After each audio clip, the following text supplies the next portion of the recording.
حدیث نمبر 4316۔ حضرت سلیمان بن بریدہ اپنے والد حضرت بریدہ رضی اللہ عنہ سے روایت کرتے ہیں کہ حضرت معاذ بن مالک رضی اللہ عنہ رسول اکرم صلی اللہ علیہ وسلم کی خدمت میں حاضر ہوئے اور عرض کیے، یا رسول اللہ مجھے پاک کیجئے۔ آپ نے فرمایا، تمہیں ہلاکت ہو جاؤ، اللہ تعالیٰ سے بخشش مانگو اور اس کی بارگاہ میں توبہ کرو۔ حضرت بریدہ رضی اللہ عنہ فرماتے ہیں، وہ تھوڑی دور گئے، پھر واپس آئے اور عرض کیا، یا رسول اللہ مجھے پاک کیجئے۔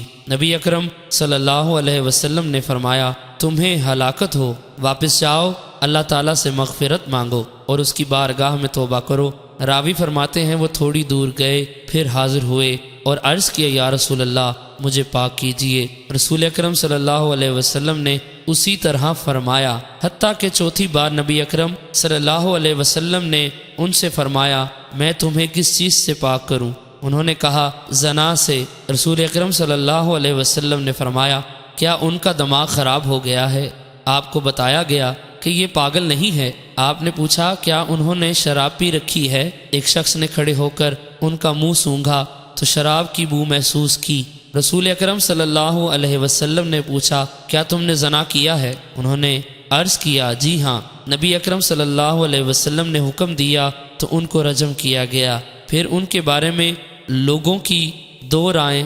بعض لوگوں نے کہا کہ حضرت معاذ ہلاک ہو گئے، ان کو ان کے گناہوں نے گھیر لیا، اور کسی نے کہا حضرت معاذ کی توبہ سے کسی کی توبہ افضل نہیں۔ وہ رسول اکرم صلی اللہ علیہ وسلم کی خدمت میں حاضر ہوئے اور آپ کے ہاتھ پر ہاتھ رکھا، پھر عرض کیا، مجھے پتھروں سے مار ڈالیں۔ حضرت بریدہ رضی اللہ عنہ فرماتے ہیں، 2 یا 3 دن صحابہ کرام کے درمیان یہی اختلاف رہا۔ پھر نبی اکرم صلی اللہ علیہ وسلم تشریف لائے اور وہ بیٹھے ہوئے تھے۔ آپ نے سلام کیا اور تشریف فرما ہو گئے۔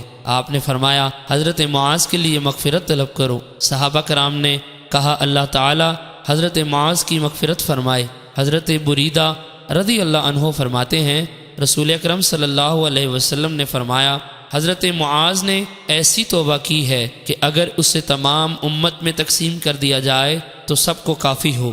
پھر ازد قبیلے کی شاخ غامد سے ایک عورت آئی اور اس نے عرض کیا، یا رسول اللہ مجھے پاک کیجئے۔ آپ نے فرمایا، تجھے ہلاکت ہو، واپس چلی جا اور اللہ تعالیٰ کی بارگاہ میں توبہ کر۔ اس نے عرض کیا، میں دیکھتی ہوں کہ آپ مجھے اسی طرح واپس کر رہے ہیں جس طرح آپ نے حضرت معاذ کو واپس بھیجا تھا۔ آپ نے پوچھا، تم نے کیا کیا ہے؟ اس نے کہا کہ وہ زنا سے حاملہ ہے۔ آپ نے پوچھا، تم؟ اس نے کہا، جی ہاں۔ آپ نے فرمایا، تم واضح حمل تک رک جاؤ۔ راوی فرماتے ہیں، انصار کا ایک شخص اس کا کفیل بنا، حتیٰ کہ جب اس کے ہاں بچہ پیدا ہوا تو بارگاہ نبوی میں حاضر ہوا اور عرض کیا، غامدیہ کے ہاں بچہ پیدا ہوا ہے۔ آپ نے فرمایا، اب ہم اسے رجم نہیں کریں گے، اس کا چھوٹا بچہ اس طرح چھوڑ دیں کہ اسے دودھ پلانے والا کوئی نہ ہو۔ چنانچہ انصار میں سے ایک شخص کھڑا ہوا اور اس نے عرض کیا، یا رسول اللہ اس کو دودھ پلوانا میرے ذمہ ہے۔ راوی کہتے ہیں، پھر رسول اکرم صلی اللہ علیہ وسلم نے اس عورت کو رجم کر دیا۔ حدیث نمبر 4317۔ حضرت بریدہ رضی اللہ عنہ سے مروی ہے، حضرت معاذ اسلمی رضی اللہ عنہ رسول اکرم صلی اللہ علیہ وسلم کی خدمت میں حاضر ہوئے اور عرض کیے، یا رسول اللہ میں نے اپنے نفس پر ظلم کیا ہے اور زنا کا ارتکاب کیا ہے اور میں چاہتا ہوں کہ مجھے پاک کر دیں۔ رسول اکرم صلی اللہ علیہ وسلم نے ان کو واپس کر دیا۔ جب دوسرا دن ہوا تو وہ پھر حاضر ہوئے اور عرض کیا، یا رسول اللہ مجھ سے زنا سرزد ہوا ہے۔ آپ نے دوبارہ واپس کر دیا۔ رسول اکرم صلی اللہ علیہ وسلم نے ان کی قوم کے پاس کسی کو بھیجا اور پوچھا، کیا تمہیں ان کی عقل میں کوئی خرابی معلوم ہوتی ہے اور ان کی کسی بات کا انکار کرتے ہو؟ انہوں نے کہا، ہمارے خیال میں وہ سب سے زیادہ عقل مند ہیں۔ حضرت معاذ تیسری بار آپ کی خدمت میں حاضر ہوئے تو آپ نے ان لوگوں کو پیغام بھیجا اور ان کے بارے میں سوال کیا۔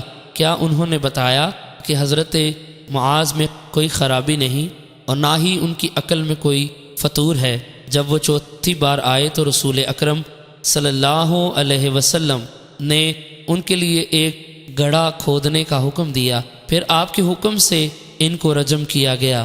حضرت بریدہ رضی اللہ عنہ فرماتے ہیں میں اس کے بعد غامدیہ آئی اور کہنے لگی یا رسول اللہ مجھ سے زنا کا ارتکاب ہوا ہے، پس مجھے پاک کر دیجئے، لیکن رسول اکرم صلی اللہ علیہ وسلم نے اسے واپس کر دیا۔ دوسرا دن ہوا تو اس نے عرض کیا یا رسول اللہ آپ مجھے کیوں واپس کر رہے ہیں؟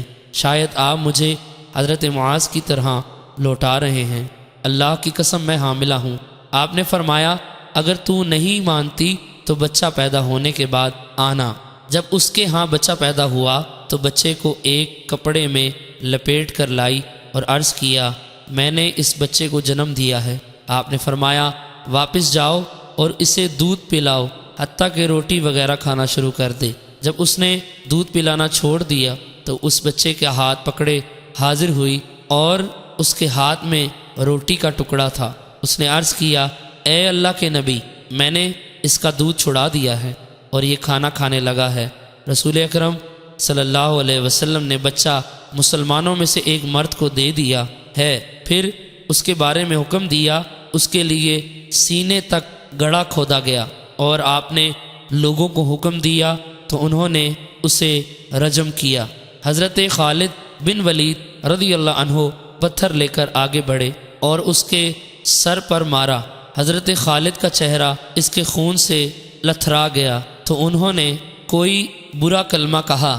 نبی اکرم صلی اللہ علیہ وسلم نے سنا تو فرمایا اے خالد رک جاؤ، اللہ کی قسم جس کی قبضہ قدرت میں میری جان ہے، اس عورت نے ایسی توبہ کی ہے کہ اگر بطور ظلم ٹیکس لینے والا بھی ایسی توبہ کرے تو اسے بخش دیا جائے۔ پھر آپ نے اس کے بارے میں حکم دیا تو اس کی نماز جنازہ پڑھی گئی اور دفن کیا گیا۔